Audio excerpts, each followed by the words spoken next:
Beach. My name is Dave Rhines. I am the founder and CEO of the Marijuana Business Association. And it's our honor to have Ted McGregor here. And we thought it was important to have not just cannabis people in attendance, but we wanted to have voice of the community. Because what we're talking about here with legal cannabis and the potential for reinvigoration of our economic environment here is really community-changing stuff. So Ted has been covering this beat for some time. He is someone who knows what's going on, someone that you rely upon. So it is my honor and privilege to ask you to turn your attention to Ted McGregor and the Inlander. Thank you so much.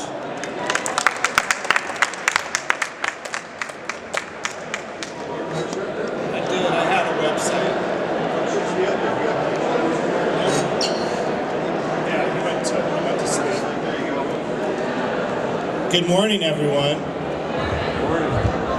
I'll just get comfy here. Ted McGregor, I'm the publisher of the Inlander. We've had the honor of watching historic changes happen here in our state and in our county and in our city this past year. I thought I'd start with a little anecdote to kind of remind us of where we got to. We've been helping out the Worthies on their new Grand Hotel. We're covering the opening of that brand new hotel, and we've had a chance to look at a bunch of the old photos from when they did construction. One of the cool things is when you dig a hole down in this neighborhood, you find all kinds of crazy stuff. Back in the day, this street was called Trent. There was a place on Trent called Trent Alley. And during a certain 14-year span, known as Prohibition, Trent Alley is where you went to get a drink. So when they're digging out the hole for the Grand Hotel, they unearthed a huge cache of old wine, whiskey, all kinds of illegal paraphernalia from the early 1900s. So it's a reminder, that we've gone through this before as a society. We had Prohibition, and it didn't work. So a year ago, we opened our first marijuana retail shops, and Prohibition ended in Washington State.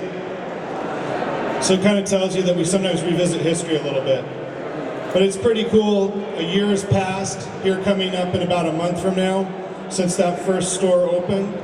And my comments today are going to be basically the year in review. And for us at the Inlander, we operate under headlines. Throw it into a headline and we can understand it. I like the funny ones. Those are good. But the serious ones too. The big headline for me is the sky did not fall. There was a lot of people out there predicting that once this passed, the world was going to go to hell, everything would be wrong. It didn't happen. We run a responsible new business sector here.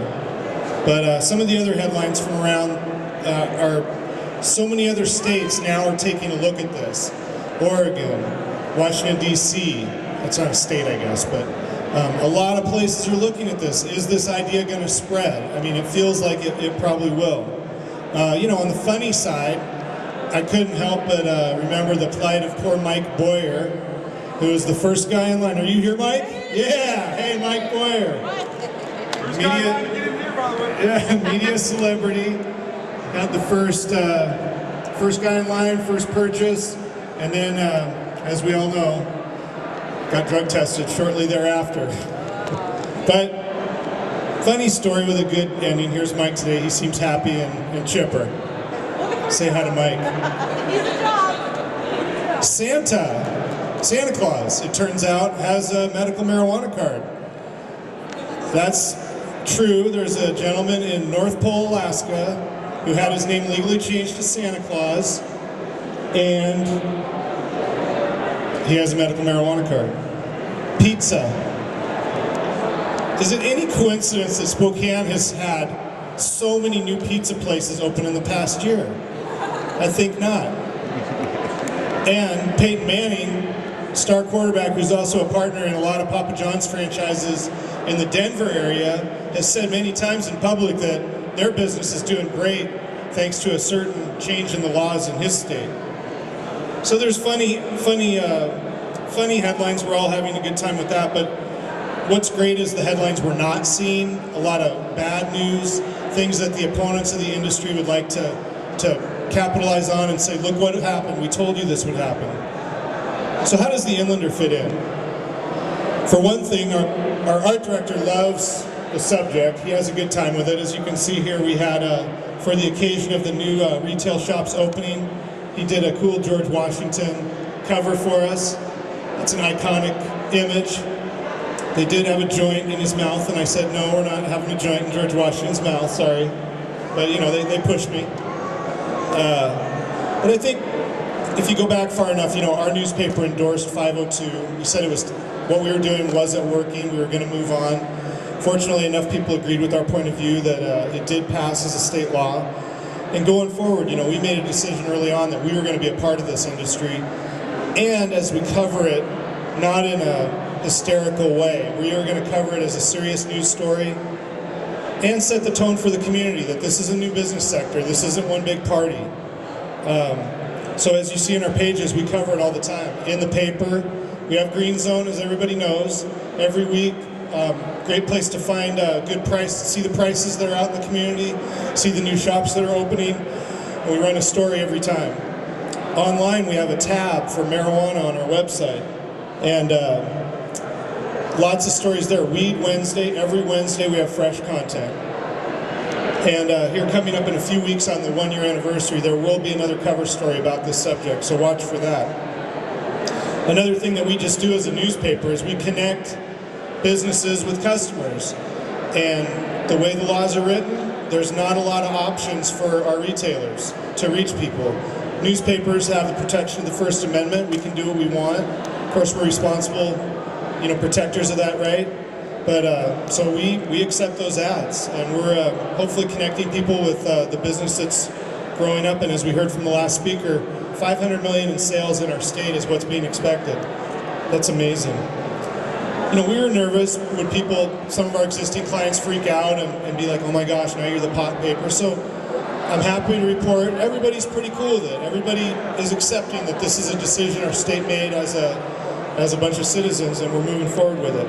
We did, however, get on the Girl Scouts shit list when we published, somebody figured out how to make Girl Scout cookies with marijuana in them, and so that's unfortunate, because we love the Girl Scouts.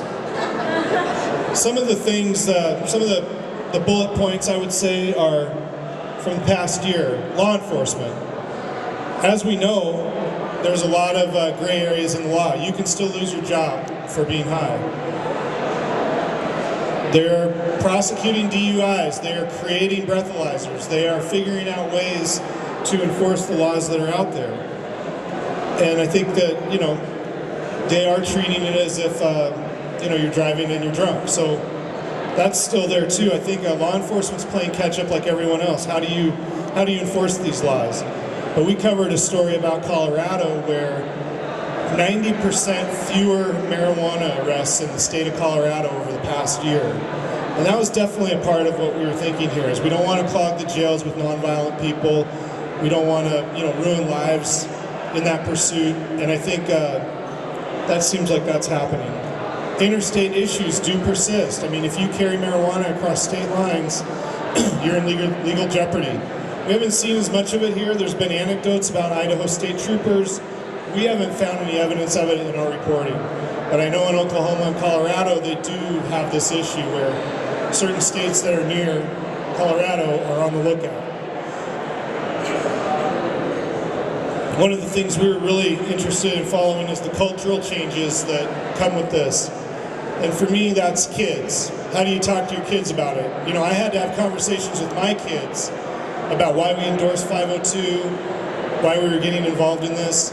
And you know, I guess I really do feel like that's better, to have that conversation in my house with my kids. And you know, they're pretty grown up about it. It's not like they've never heard about drugs before. It's just a way to have that conversation just like you would with alcohol, sex ed, whatever you feel like telling your kids about. But I guess I'd rather they hear it from me and understand where I'm coming from and where our state's coming from than, you know, hearing about it from a drug dealer somewhere in the streets. But I also like that the system is out there thinking about kids, and the Liquor Control Board, soon to be the Liquor and Cannabis Control Board, is taking steps to protect kids. As we saw on the west side, there were some sting operations over there. I'm all for it. We have to be ready for that. Everybody knows that's out there. One of the biggest things that the opponents of this industry would love to latch onto is stories about kids being hurt. And let's not let it happen. There's a huge business dimension here. I mean, kind of mind-blowing. It's weird in America how sometimes changes come quick. Think of the internet. When the internet hit, it happened like fast. I mean, all kinds of things were topsy-turvy. When the automobile was invented, you know, sometimes change we think is gradual and slow. Other times it hits you like a ton of bricks. I would say that's what's happening here. This change is massive. But it's also bringing a lot of opportunities. Jobs, which is the theme for today. Businesses that people are starting. You know, so it's really exciting. But I would say I can imagine, and we obviously talk to a lot of you people about your experiences trying to run businesses in this environment.